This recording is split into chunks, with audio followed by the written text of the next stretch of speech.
Mes chers compatriotes, j'ai souhaité m'adresser à vous afin de vous tenir informés de l'état d'avancement du processus électoral concernant l'élection présidentielle du 27 août 2016. Le candidat malheureux à la présidence a déposé un recours devant la Cour constitutionnelle.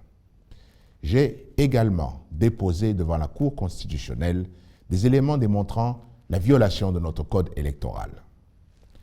La Cour rendra ses conclusions conformément à la loi et au délai constitutionnel. J'ai donc décidé, comme je l'ai toujours fait depuis que ce processus électoral a été engagé, de faire confiance à nos institutions et à la démocratie. J'ai déjà eu l'occasion de vous dire que la démocratie est un exercice de tous les jours, difficile et exigeant. Pourquoi ? Parce que la démocratie n'offre ni solution, ni pratique magique. Elle dépend des gens et de leur comportement.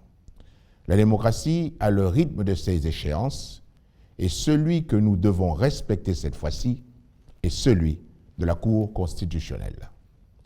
Et ceux à qui cela poserait un problème doivent apprendre à le respecter. L'histoire nous apprend des choses. À travers les siècles, ceux que la démocratie gêne agissent et ont toujours agi de la même façon. Ils ont créé des événements dramatiques pour rendre son exercice impossible. Alors, je veux appeler les Gabonais à l'extrême vigilance.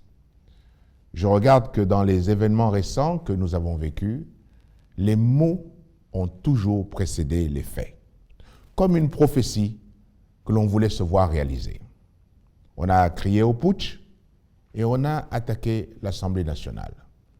On a crié au bâillonnement de la liberté d'expression et on a attaqué la télévision nationale et des télévisions privées.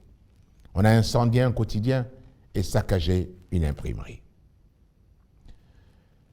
On a parlé de peuple en colère et on a retrouvé dans la rue des éléments armés infiltrés et téléguidés qui ont tiré sur nos forces et dont le but ultime était de semer le chaos.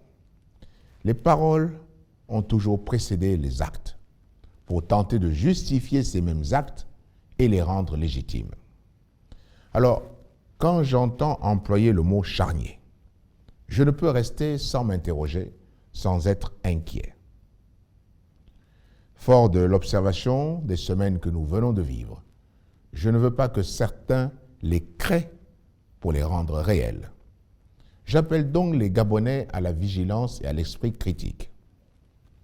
Je ne veux pas que la vie de nos compatriotes devienne un argument politique pour des désespérés prêts à tout. Je ne veux pas que l'on tue des Gabonais ou toute autre personne vivante au Gabon pour prouver que l'impensable existe. L'Afrique, dans les années 90, a déjà vécu ce type de calcul cynique et macabre, mais à l'arrivée, celui qui paye, c'est toujours le peuple. Avant d'être président de la République, j'ai occupé des fonctions qui ont mis la sécurité des Gabonais sous ma responsabilité, notamment en tant que ministre de la Défense nationale. Jamais je n'ai mis la vie d'un Gabonais en danger, jamais je n'ai attenté à leur liberté. Je sais que la violence ne laisse qu'une chose derrière elle. Cette chose, c'est le malheur.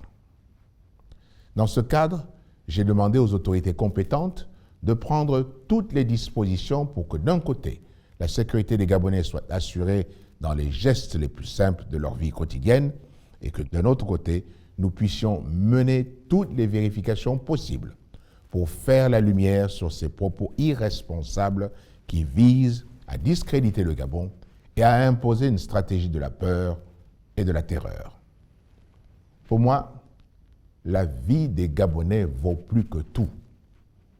L'idée qu'elle soit l'objet d'un sordide calcul politicien mortifère me révulse. Soyez vigilants, prenez soin de vous, ne vous laissez pas embarquer dans des aventures désastreuses menées par des hommes qui ne respectent ni nos institutions, ni la vie humaine. Au contraire, faites confiance, comme j'ai décidé de le faire moi-même, à nos institutions et à la démocratie. Une démocratie exigeante et claire, une démocratie qui demande de la responsabilité. Que Dieu bénisse le Gabon.